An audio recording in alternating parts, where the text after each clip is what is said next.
출애굽기 17장 8절에서 16절 말씀, 제가 한 절, 여러분들이 한 절 봉독하도록 하겠습니다. 출애굽기 17장 8절, 제가 먼저 읽겠습니다. 그때에 아말렉이 와서 이스라엘과 르비딤에서 싸우니라. 모세가 여호수아에게 이르되 우리를 위하여 사람들을 택하여 나가서 아말렉과 싸우라. 내일 내가 하나님의 지팡이를 손에 잡고 산 꼭대기에 서리라.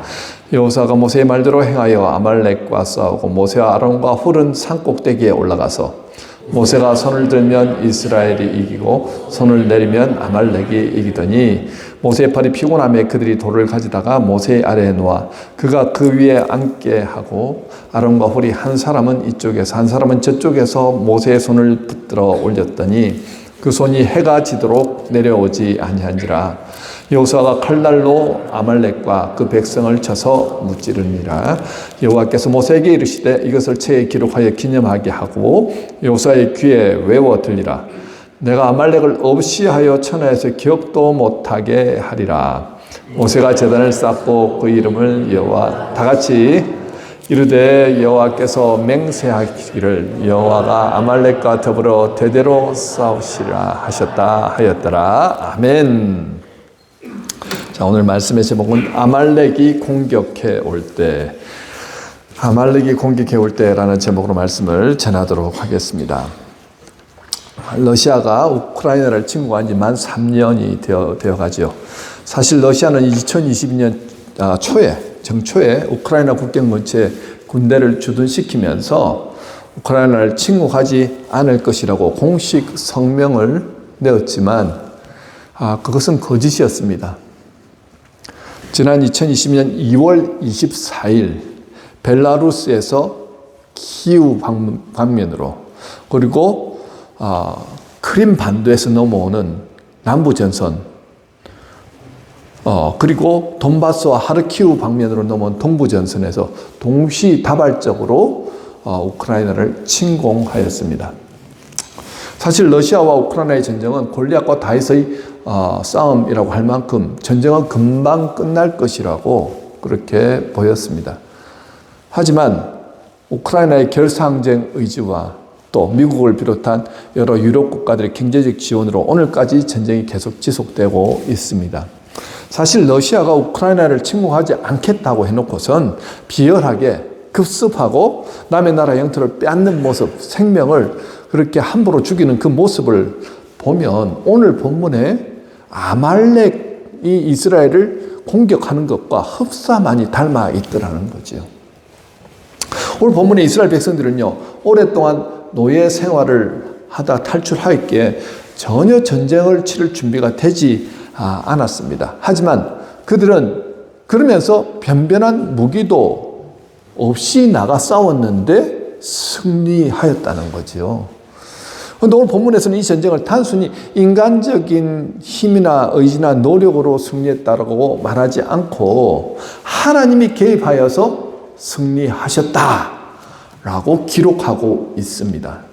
오늘 본문을 통해서 우리 인생에도 원치 않는 이 러시아와 같은 공격 아니면 아말렉과 같은 이 비열한 공격을 받을 때 어떻게 승리할 수 있는지에 대해서 말씀을 전하도록 하겠습니다.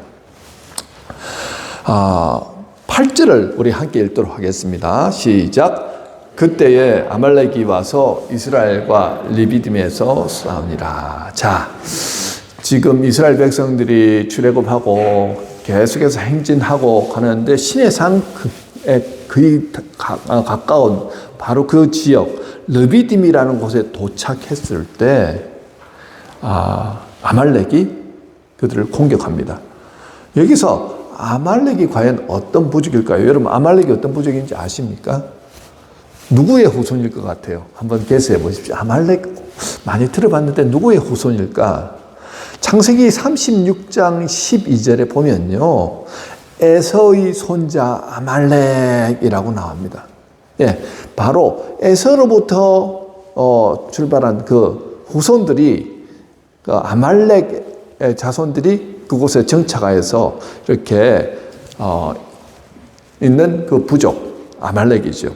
어디에 이제 주로 있었냐 하면은 거주했냐면요, 에돔 지역, 왼쪽 편은 그 에돔 지역 지도가 보이죠. 그 밑에 사해가 있고 그 밑으로 쭉 내려가면은 그 밑에 지역에서 이렇게 넓은 지역에 거주했습니다. 오늘날로 말하면 그 요르단 있죠? 요르단 그 걸프만까지 있는 그 요르단 지역에 거주했던 민족. 이 유목 민족의 특성을 가지고 있어서 아주 전사부적으로 유명한 민족이었습니다. 이들은 시나이 반도와 가나안 남부 지역에서 활동하면서 다른 부족을 주로 습격하는 방식으로 생계를 유지하였습니다. 그런데요, 아말렉이 이스라엘 공격하는데 이스라엘이 어떤 상태에 있었을까요? 이스라엘이 지금 광야, 출애굽하고 광야의 그 시내산까지 가는 긴 여정 동안 너무나도 지쳐 있는 상태, 피곤하여 있는 그 상태에 그들은 공격하였다는 거죠. 그것도 가장 취약한 부분을 공격합니다. 신명기 25장 17절 18절 함께 읽을까요? 시작. 너희는 애굽에서 나오는 길에 아말렉이 내게 행한 일을 기억하라. 곧 그들이 너를 길에서 만나 내가 피곤할 때 내 뒤에 떨어진 약자들을 쳤고 하나님을 두려워하지 아니하였느니라. 자, 200만이나 되는 이스라엘 백성들이 줄지어 간다고 한번 상상해 보십시다. 대략 2km에서 3km 그 긴 행진을 이루면서 가고 있었겠지요. 자, 그들이 광야길을 걸어서 가는데 거기에는 뭐 장정한 남성들만 가는 게 아니고 장성한 남성들만 가는 게 아니고 여인들도 있을 것이고 어린아이도 있을 것이고 연세 드신 노약자분들도 계실 것이고 병자들도 있었을 것입니다. 그러니까 그 행진을 따라가기가 힘드니까 뒤에 쳐줄 수밖에 없겠죠. 그 가장 후미가 가장 약한 부분입니다. 물론 뒤에서 남자들이 이렇게 보호해주는 그 그룹들이 있긴 했겠지만 그래도 그 수로는 그 누군가의 공격을 받을 때는 방어를 할 수 없는 그런 상황이지요. 아말렉은 멀찍이서 이스라엘 백성들이 행진하는 모습을 보고 그들을 공격하여서 그들의 소유를 빼앗고 그들을 잡아서 노예로 삼거나 아니면 죽이려는 목적으로 뒤에 떨어져서 걷고 있는 약한 자들을 공격하였다는 것입니다. 사실 아말렉 족속은요, 이스라엘 족속과는 사촌지간 아닙니까? 할아버지가 아브라함이고요, 그 아버지가 이삭입니다. 에서와 야곱은 쌍둥이 형제 아닙니까? 그 후손이라는 거예요. 그러니까 뭐 가까운 친척이라고 하면 가까운 친척일 수 있지만 400년이라는 시간이 떨어져 있으니까 남처럼 산 그런 지금 상황입니다. 중요한 것은 그래도 친척지간이라고 하면 우리가 서로를 또 이해하고 뭐 그렇게 힘든 여정 가운데 있다면은 저기는 우리하고 먼 친척지간이니까 가게 해주라고 하는 게 보통 인지상정이죠. 그런데 그러지 않더라는 거예요. 그들은 오히려 지쳐서 지금 힘들어 있는 상황 가운데 있는 이스라엘을 일부러 가서 공격하더라는 것입니다. 무엇보다도 그들은 하나님을 두려워하지 아니하였다라고 말하고 있죠. 에서는요, 어릴 때부터 아버지, 어머니가 인정하는 여인과 결혼하지 않고 특별히 주변의 이방 여인을 아내로 자기 마음대로 맞이하였습니다. 가정에서부터 아버지의 제사장직을 인정하지 않는 모습이지요. 그리고 장자권을 무시하다 보니까 어떻게 파충한 것으로서의 그 장자권, 축복권을 다 팔아버렸습니다. 그러면서 그것을 받지 못하니까 그는 화가 나서 동생 야곱을 죽이겠다라고 하지 않았습니까? 그는 아버지 이삭을 떠나서 자신의 힘으로 이제 세력을 키우며 살았을 것입니다. 한마디로 아버지의 신앙이 에서에겐 전혀 전수가 되지 않은 상태라는 거죠. 그러니 하나님을 두려워하지 않고 자신의 힘을 의지하며 살아야만 했을 것입니다. 분명히 애굽을 탈출한 민족이 이스라엘 민족, 우리 사촌지간인 민족, 하나님 나라의 백성이라는 것을 알면서도 그들은 공격했다는 것이지요. 여러분, 아말렉이 얼마나 끈질긴 민족이냐면요, 오늘 본문에서 이스라엘에게 패하잖아요. 그러면 아이고 이 하나님 함께 하신 민족이니까 절대 공격하면 안 되겠다 이러면 좋은데 그러지 않더라는 거예요. 민수기 14장 45절에 가나안 정탐 이후에 가데스 바네아에서 10명이 부정적인 보고를 하자 이스라엘 백성들이 어떻게 합니까? 이제 우리는 죽었다 하면서 모세를 돌로 쳐 죽여야 된다 그러고 뭐 하나님을 원망하고 불평하고 이제는 어떻게 하냐면서 우리는 다 죽게 되었다. 이 말을 듣자 하나님께서 이제 나는 너희들과 함께 하지 않겠다. 난 너희들을 버리겠다. 그런데 모세가 이제 그 말을 전하니까 하나님 우리가 잘못했습니다. 다시 나가서 싸우겠습니다 하고 나가서 싸운 부족이 어디라고요? 아말렉과 싸웠다는 거예요. 그리고 거기에서 패하고는 결국은 38년 동안 광야 건건한 땅을 배회하다가 1세대들은 다 죽게 되지요. 또 사사기 6장에 보면요. 가나안 땅에 정착하고 이제 살아가고 있을 때 미디안과 함께 올라와서 이스라엘을 습격하고 약탈한 부족이 바로 이 아말렉 족속입니다. 또한 사무엘상 30장에 다윗과 그의 군대 본거지 시글락이라고 있잖아요. 사실 시글락은 그 블레셋 땅 아닙니까? 사울 왕으로부터 몸을 피해가지고 블레셋의 도움을 받아서 그곳에 이제 근거지를 마련하고 600명의 군사들과 가족들이 함께 와서 지내는 그 마을에 이제 이스라엘과 블레셋이 싸움을 하는데 어쩔 수 없이 지금 나가서 싸워야 되는 지경에 있을 때 그 자리를 피하고 있을 때 아말렉이 와서 이 가족들을 어떻게 해요? 습격해가지고 포로로 삼아서 다 그렇게 공격하였죠. 포로로 잡아갔던 그 야비한 민족이 바로 이 아말렉입니다. 자, 그렇게 역사의 뒤안길로 가는 줄 알았는데 바벨론 포로 시대에 하만이라는 사람이 있잖아요. 바벨론의 수상격인 이 사람. 그때 문지기였던 모르드게가 어떻게 합니까? 인사를 안 하는 거예요. 왜 인사를 안 합니까? 이런 역사들이 있는 거예요. 이 아말렉 족속이라는 걸 알았거든요. 이 하만도 유대인이라는 걸 알게 되었습니다. 그러니까 화가 난 거예요. 그래, 우리 조상들 힘들게 했지? 너희들 유대인들 다 죽이겠다 해갖고 운명을 꾸며서 결국은 유대인들 5만 명 이상 되는 유대인들을 죽이겠다고 선포하고 이제 왕의 조서가 내려가고 지금 난리가 난 상황에 에스더가 기도하고 왕위에 들어가서 이런저런 음모들을 다 이제 밝혀내고 결국은 하만이 나중에는 자기가 세운 십자가에 못 박혀 죽게 되는 그런 결과가 나오죠. 바로 이 하만이 아말렉 족속입니다. 이처럼 하나님을 두려워하지 않는 아말렉은요, 끊임없이 하나님의 백성들을 공격하더라는 거죠. 그러니 오늘 본문 14절에 뭐라고 나옵니까? 우리 다 같이 읽습니다. 시작. 여호와께서 모세에게 이르시되 이것을 책에 기록하여 기념하게 하고 여호수아의 귀에 외워 들리라. 내가 아말렉을 없이하여 천하에서 기억도 못하게 하리라. 계속해서 아말렉을 완전히 정말 진멸하지 않으면 언제든지 너희들을 공격할 것이다. 지금 역사상으로 이 일이 있고 나서 계속 공격하잖아요. 그래서 여호수아가 다음에 이제 리더십에 설 때는 귀에 못이 안 끼도록 못딱지가 생길 정도로 계속해서 외우고 암속해서 아말렉만은 진멸하라는 거죠. 그런데 언제 진멸이 됐냐면요, 히스기야 왕 시대 그 시므온 자손 중에서 500명이 세일산으로 가서 거기에 피신하여 살아남은 그 아말렉 사람들이 있었거든요. 그 사람들을 쳤다라고 나옵니다. 그게 역대상 4장 42절 43절에 나오고 있거든요. 이 일 후에 아말렉 족속에 대한 언급이 성경에서 이제 사라지고 역사에서 그 흔적이 완전히 사라지게 됩니다. 여러분, 하나님을 두려워하지 않는 아말렉은요, 언제나 우리 주변에 진을 치고 있습니다. 아말렉은 단순한 한 부족이 아니라 하나님의 백성을 끊임없이 대적하는 영적 원수의 상징이라고 할 수 있습니다. 오늘 살아가는 우리에게 아말렉은 어떤 모습으로 이렇게 나타날까요? 여러분, 언제든 우리를 넘어뜨리는 그 사탄의 시험과 유혹도 아말렉이라고 할 수 있습니다. 죄와 악한 생각도 아말렉이라고 할 수 있고요. 또 인생의 어려움과 고난도 아말렉이라고 할 수 있습니다. 러시아처럼 비열하게 그렇게 정말 다른 나라를 공격하는 것도 아말렉이라고 할 수 있겠죠. 아말렉은 이스라엘 백성들이 출애굽기 16장에서 하나님으로부터 어떻게 해요? 만나와 메추라기로 놀라운 정말 먹을 것을 공급받는 은혜를 경험하였고요.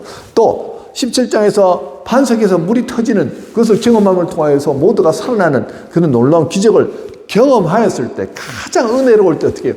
그때 공격하더라는 거죠. 왜요? 은혜 가운데 머물지 못하도록 하기 위해서 계속해서 공격하더라는 것입니다. 그뿐만이 아니죠. 그 광야 건강한 길을 가다 보니까 너무 피곤하고 지치고 힘들어 있을 때 가장 취약한 부분을 또 공격하더라는 것입니다.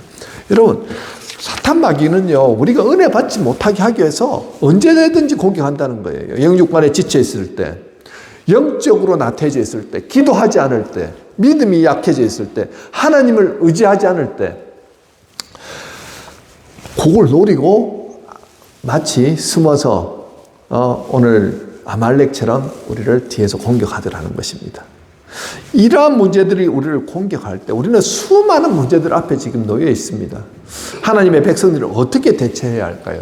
모세와 이스라엘 백성들은 과연 어떻게 이 문제를 해결하였을까요? 자, 오늘 본문 9절에서 10절 함께 읽도록 하겠습니다. 시작. 여호와께서 모세에게 이르시되 이것을 책에 기록하여 기념하게 하고, 다시 모세가 여호수아에게 이르되 우리를 위하여 사람들을 택하여 나가서 아말렉을 싸우라. 내일 내가 하나님의 지팡이를 손에 잡고 산 꼭대기에 서리라. 여호수아가 모세의 말대로 행하여 아말렉과 싸우고 모세와 아론과 훌은 산 꼭대기에 올라가서. 자, 모세는 여호수아에게 사람들을 뽑아서 전쟁을 준비하라고 했습니다. 그런데요, 사실 이스라엘 백성들은 전반부에도 말씀을 드렸지만 노예 생활만 하였지 전쟁을 해본 적이 없는 사람들입니다. 지금 광야에서 먹을 것도 부족한 상황에서 제대로 훈련된 군사들도 없고요, 준비된 그런 무기도 없습니다. 기껏해야 망치나 아니면 낫이나 곡괭이나 아니면 몇몇이 칼을 들고 있다든지 창을 가지고 있었겠지만 제대로 된 무기를 할 수 없습니다. 가장 지금 열악한 상태에 있죠. 여호수아는 지금 오합지졸을 데리고 죽을 길을 향하여 나가는 겁니다. 이전 같으면 이스라엘 백성들이 뭐라고 얘기하겠습니까? 왜 우리를 이 죽을 길로 인도하느냐고, 왜 우리가 나가서 싸워야 되느냐고, 이제 우리는 다 죽게 되었다고 두려워서 벌벌 떨면서 불평 원망해야지 정상인데, 오늘 본문을 한번 보십시오. 그 어디에도 원망하고 불평하는 장면이 나오지 않습니다. 자, 그 이유를 굳이 찾자면요, 오늘 본문 17장 1절에서 7절에 보면 이스라엘 백성들이 목말라 죽겠다고 불평하니까 하나님께서 모세를 통해서 어떻게 반석을 치면 그게 물이 터질 것이다, 그 물을 마시면 이제 살아날 것이다 해서 그대로 했는데 물이 막 터짐을 통해서 그 200만 명의 사람들이 어떻게 목을 치르고 살아나지요. 그때 7절 후반부에 이렇게 나옵니다. 그들이 여호와를 시험하여 이르기를 여호와께서 우리 중에 계신가 안 계신가 하였음이더라. 한마디로 목말라 죽을 수밖에 없는 상황 가운데 과연 하나님이 우리와 함께 하시는가 의심하였는데 반석의 물을 내어주심을 통해서 하나님이 그들과 함께 하신다는 분명한 믿음을 가지게 되었다는 거예요. 그리고 그때에 하면서 8절이 시작되는 거예요. 얼마 지나지 않아서 아말렉이 공격해 온 것입니다. 그런데 하나님의 능력을 경험한 지 얼마 되지 않았기에 그들은 비록 전쟁을 수행하기에 열악한 상황이었지만 이전 같으면 불평, 원망, 이제 죽었다, 걱정, 의심, 두려움으로 가득 차야 되지만 지금 어떻게 합니까? 흔들림이 없다는 거예요. 왜요? 하나님이 우리와 함께 하셔. 그러면서 모세의 말에 순종하여서 전쟁터에 나아갑니다. 여기서 중요한 포인트가 그거예요. 하나님이 우리와 함께 하신다는 믿음으로 그들이 싸우러 나가더라는 거죠. 여러분, 오늘 이스라엘 백성들은요, 홍해가 갈라질 때 전적으로 모세 한 사람이 하늘을 향해서 손을 들었고, 그리고 하나님의 전적인 역사를 통해서 어떻게 해요? 홍해가 갈라졌잖아요. 이스라엘 백성들이 한 것은 아무것도 없습니다. 그런데 오늘은 어떻게 합니까? 이스라엘 백성들 너희들이 직접 나가서 싸우라는 거예요.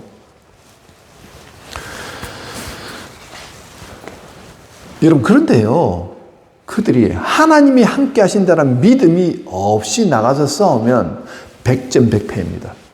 싸우나 마나라는 거예요. 왜 그거를 그 사실을 내가 증명할 수 있냐면요, 이 민수기 14장에 아까 전반부에 말씀드렸잖아요. 민수기 14장에서 가데스 바네아에서 정탐꾼들이 이제 정탐을 하고 왔는데 우리는 이제 더 이상 이 땅을 정복할 수 없습니다. 그러자 그들이 우리 다 죽게 되었다고, 왜 우리를 이곳에 와서 죽게 하느냐고 하면서 불평, 원망, 걱정, 의심, 두려움 가득 차 있어가지고 하나님이 이제 나는 너희와 함께 하지 않겠다라고 말씀하셨을 때 그들이 하나님 내가 잘못했습니다 하고 다시 나가서 싸우겠다 그러거든요. 그래갖고 준비도 되지 않은 채로 막 나가서 싸웠는데 싸움에서 그냥 몇 번 싸워보지도 못하고 그렇게 실패하고 그냥 싸움에서 지고 말았거든요. 그 바로 민족이 누구냐 하면 아말렉 족속이었습니다.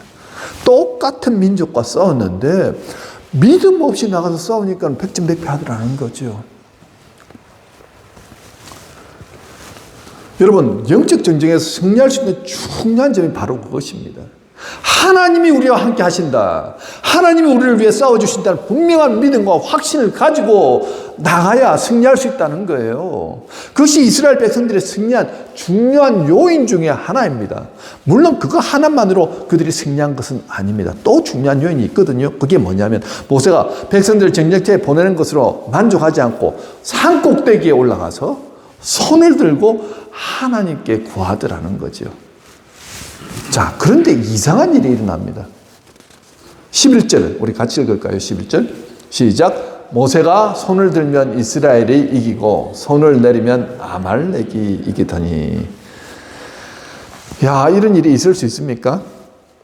손을 든다는 것은요, 한마디로 자신에게 능력이 없음을 상대방에게 어떻게 전적으로 항복한다는 것을 의미하는 거죠. 우리가 조금이라도 의지할 힘이 있으면 우리는 손을 들지 않습니다. 권총을 가져와서 꼼짝마 손들어 하면은 손을 들잖아요. 손을 든다면 나는 당신에게 지금 대항할 힘이 없습니다라는 걸 의미하는 겁니다. 시킨 대로 해야 되는 거예요. 내 힘으로는 아무것도 할 수 없을 때 우리는 손을 들고 항복을 선언하죠. 하나님께 손을 든다는 것은요, 이제 내 힘으로는 아무것도 할 수 없습니다. 하나님 나를 도와주세요. 그런 의미입니다. 모세는 전적으로 하나님을 의지했습니다. 모세가 손을 들고 하나님께 기도하자 이스라엘이 이기기 시작한 거예요. 그런데 팔이 아파서 손을 내리기 시작하니까는 갑자기 밀리기 시작합니다. 자, 아비된 마음으로 우리의 자녀들이 나가서 젊은이들이 싸우는데 내가 손을 들고 있으니까 막 승승장구하는데 손을 내리니까 어떻게 해요? 막 후퇴하게 되고 어떤 이들은 막 다치게 되고 죽는 이들까지 보이는 겁니다. 부모된 신경으로 얼마나 마음이 아프겠습니까?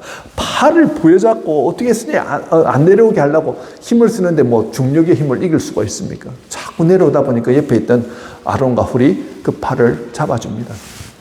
같이 벌쓰는 거예요. 아론과 훌도 잡고 있으니까 자기들도 힘든 거예요. 얼마 되지 않아 자꾸 팔이 내려오니까 안 되겠다. 그래서 저기 큰 바위를 하나 가져와가지고 탁 내려놓고는 모세 보고 앉으라고 하는 거예요. 그리고 옆에서 두 사람이 오른팔, 왼팔을 하나씩 딱 붙잡고 이렇게 딱 이렇게 있는 거예요. 팔이 안 내려오죠? 그러니까 계속해서 이제 이기는 겁니다. 여기서 또 한 가지 승리의 요인을 발견할 수 있죠. 기도를 멈추지 않고 계속하면 어떻게 해서요? 영적 전쟁에서 승리할 수밖에 없다는 것입니다. 하지만 기도를 멈추면 어떻게 된다고요? 사탄이 공격하더라는 거죠. 모세가 가장 잘한 게 뭔지 아십니까? 하나님 앞에서 나온 항복입니다. 하나님. 손드는 것이었습니다. 한마디로 기도함을 통해서 하나님의 역사를 가장 많이 맛본 사람이 누구라고요? 모세지요. 이미 모세가 이스라엘 백성들을 이때에서 인대 낼 때 10가지 재앙이 등장하지 않습니까? 그 10가지 재앙을 일으킨 사람이 모세 아닙니까? 그때 바로 손을 들고 10가지 재앙을 일으키는데 나일강이 피로 변하고 개구리가 넘쳐나고 파리가 가득한 그런 재앙 아닙니까? 그때마다 모세는 이미 하늘을 향해 손을 들었습니다. 하나님, 나는 할 수 없습니다. 하나님께 항복입니다. 하나님이 하십시오. 홍해가 갈라질 때도 마찬가지였습니다. 그가 홍해를 향하여서 어떻게 손을 들고 지팡이를 쫙 가르쳤을 때 어떻게 홍해가 쫙 갈라지죠. 누가 하셨다는 거예요? 나는 할 수 없습니다. 하나님이 하셨습니다. 바로 그 고백이죠. 모세는 이미 승리하는 비결을 알고 있었습니다. 여러분, 기도의 응답을 많이 받아본 분들이 기도하세요. 그리고 기도로 어떻게 해요? 역사를 경험하더라는 거죠. 기도의 맛을 본 모세. 그뿐만이 아니죠. 또 한 가지 승리 요인이 있습니다.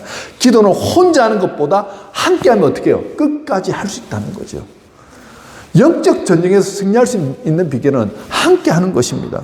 사실 옆에서 하루 종일 모세의 팔을 붙들고 있던 아론과 홀도 얼마나 팔이 아프고 힘들었겠습니까? 하지만 세 사람이 함께 하니까 어떻게 해요? 견뎌낼 수 있더라는 거죠.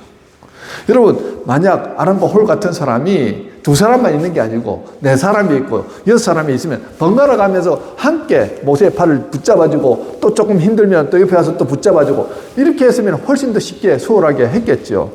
여러분, 함께 하니까 끝까지 손을 내리지 않고 결국은 어떻게 해요? 손을 내리지 않으니까 승리하더라는 거예요. 한마디로 끝까지 기도하니까 결국은 하나님께서 일하시더라는 거죠.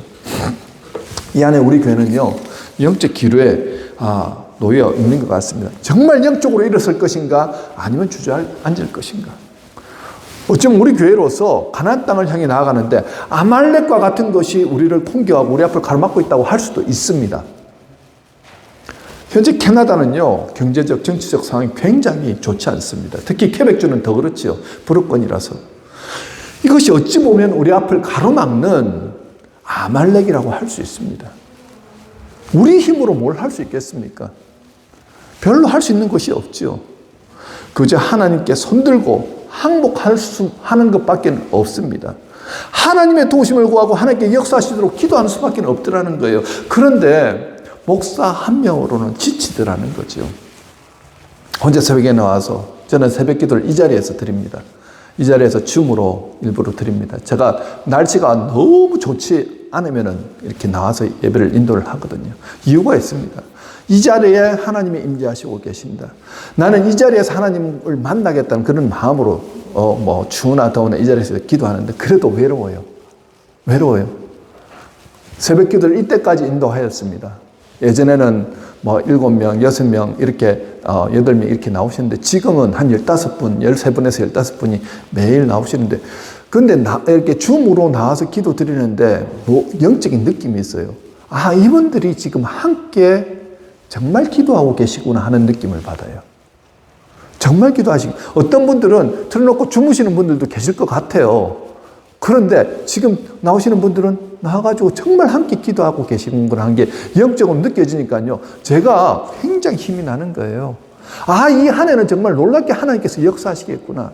우리가 기도가 살아있구나. 기도의 씨앗을 뿌리고 있구나. 하나님께서 일하시겠구나. 그 믿음이 있으니까요. 제가 두렵지 않은 거예요. 외롭지 않은 거예요. 다시 일어날 힘을 얻게 되더라는 것이죠. 여러분, 이 한 해 어떻게 되는지 기도하시는 분들은 그 맛을 보게 될 것입니다. 하나님께서 일하시는 손을 여러분들이 능하신 손을 바라보게 될 것입니다. 새벽마다 함께 기도하는 기도의 동력자들이 있기 때문에 승리할 것이라고 저는 확신합니다. 여러분 믿으십니까? 자, 13절에 모세가 계속 손을 들고 있으니 여호수아가 칼날로 아말렉과 그 백성을 쳐서 무찌르니라. 아멘. 지금 전쟁에 한 번도 해보지 않은 이스라엘 백성, 무기도 변변치 않은 이스라엘 백성이 싸워서 이길 수 있는 방법은 없습니다.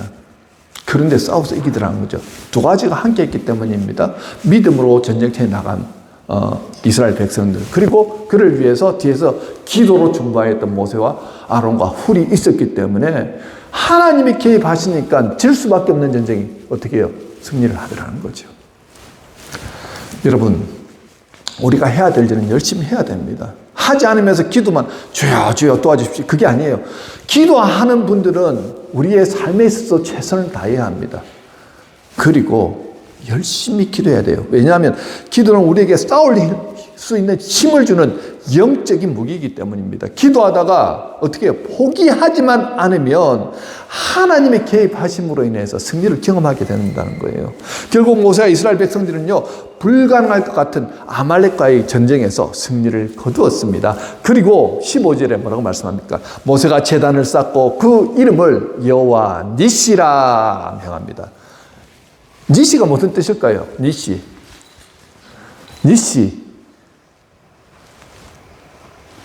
한번 생각해 보세요. 니시 많이 들어봤잖아요. 아는데. 깃발이라는 뜻입니다. 깃발.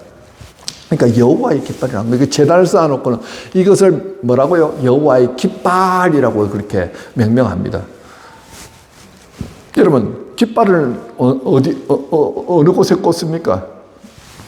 깃발 하면은 1950년 6월 25일 전쟁이 일어났을 때 우리가 북한군에게 쫓겨가지고 저 낙동강까지 이제 그게 뚫리면 이제 완전히 이거는 뭐 공산화가 되는 거예요. 그런데 우리 인천 상륙 작전을 통해서 9월 28일 날 서울 수복하게 되고 해병대원들이 제일 먼저 뭘 했습니까? 대한민국 국기를 시청에 다 꼽았죠. 뭘 뜻하는 건지 아십니까? 그게 깃발 꼽는 게 우리가 승리했다. 그리고 이 지역은 이제 대한민국이 통치하는 지역이다 라는 거예요. 이 땅은 이제 우리 땅이라는 거예요. 여러분, 여호와의 깃발은 아말렉과의 전쟁에서 하나님이 개입하여 주셔서 승리하셨다는 의미가 내포되어 있습니다. 여러분, 이미 우리 안에는요, 기억하십시오. 예수를 믿음으로 구원받으셨습니까? 여러분들 안에는 무엇이 꼽혀 있느냐면 여호와의 깃발이 꼽혀 있는 거예요. 뭘 의미하는지 아세요? 이미 여호와 하나님이 우리를 다스리시고 통치하시고 계시기 때문입니다. 무슨 말입니까? 십자가에서 매달리셨던 예수님이 손을 내리고 싶은 순간이 얼마나 많았겠습니까? 사람들이 조롱할 때, 그리고 아파서 나 이거 못하겠어 하고 못이 탕탕 튕겨 나오고 그냥 내려가가지고 거기 있는 사람들 다 멸하시고 내가 이 땅의 왕이 되겠다 그러고 싶은 유혹이 왜 없으셨겠어요? 그렇지만 예수님 끝까지 어떻게 해요? 손을 내리시지 않으시지요. 그리고 결국 그 일을 통하여서 저와 여러분이 여호와의 깃발이 우리 속에 꽂힐 수 있게 되었다는 거예요. 저와 여러분은 이미 여호와 니시 하나님이 승리하신 깃발을 꽂은 채로 이 땅을 살아가는 사람들이라는 것입니다. 무슨 말입니까? 여러분들이 가는 곳곳에는 하나님이 함께 하시면서 승리를 주시겠다는 거예요. 16절에서 하나님께서 아말렉과 대대로 뭐라고요? 그러니까 지금 앞으로 계속 뭘 하시겠다고요? 싸우시겠다라고 말씀합니다. 모세는요, 이 승리를 통해서 앞으로 계속 어려운 일이 다가온다 할지라도 어떻게 해요? 오늘 사건을 기억하며 언제나 하나님이 함께 싸워주실 것을 믿었다는 것입니다. 할렐루야. 저와 여러분도 마찬가지라는 거예요. 이미 승리하신 하나님, 이미 우리와 함께 하실 하나님이 여호와의 깃발, 여호와의 니시, 이 꽂힌 채로 우리가 살아갈 때 개입해 주시겠다는 거예요. 우리가 어떻게 해요? 하나님 항복합니다. 내 손 듭니다. 주님 함께 하실 줄 믿습니다. 도와주실 줄 믿습니다. 간절히 부르짖고 나아갈 때 하나님께서 어떻게 해요? 그래, 내가 함께 할게 하면서 도와주신다는 거예요. 아멘. 아멘. 맞습니까? 오늘 말씀을 맺습니다. 20세기 초에 스코틀랜드 서쪽에 위치한 작은 섬 헤브리디스에서 강력한 부흥이 일어났습니다. 사진을 한번 보십시오. 이 헤브리디스 섬의 그 교회들은요, 영적으로 매우 침체되어 있었습니다. 젊은이들은 신앙에 관심이 없었고요. 교회는 텅 비어 있었습니다. 목회자들은 절망했고, 섬 전체가 영적으로 어두운 상태였습니다. 한번 상상해 보십시오. 지금 이 캐나다에 있는 이런 교회들을 한번 상상해 보십시오. 하지만 이 섬에 지금 여기에 있는 연세 드신 분들 보이죠? 이 두 자매 할머니가 계신데요. 한 분은 84세 되었던 패기 스미스 할머니예요. 또 다른 한 분은 동생인데 관절염을 앓고 있던 80이 되던 크리스틴 스미스 할머니입니다. 그들은 자신들이 교회에 갈 수 없었지만 하나님께 부흥을 위해 기도하기로 결심하였습니다. 몇 살이라고요? 84세, 82세. 우리 이보다 연세 많으신 분은 한 분밖에 안 계세요. 우리 이영재 권사님 86세신데요. 그 외에는 다 이분들보다 비슷하든지 아니면 어리시든지 하지요. 매일 밤 10시부터 새벽 3시까지 두 할머니는 벽난로 옆에서 기도하기로 결심합니다.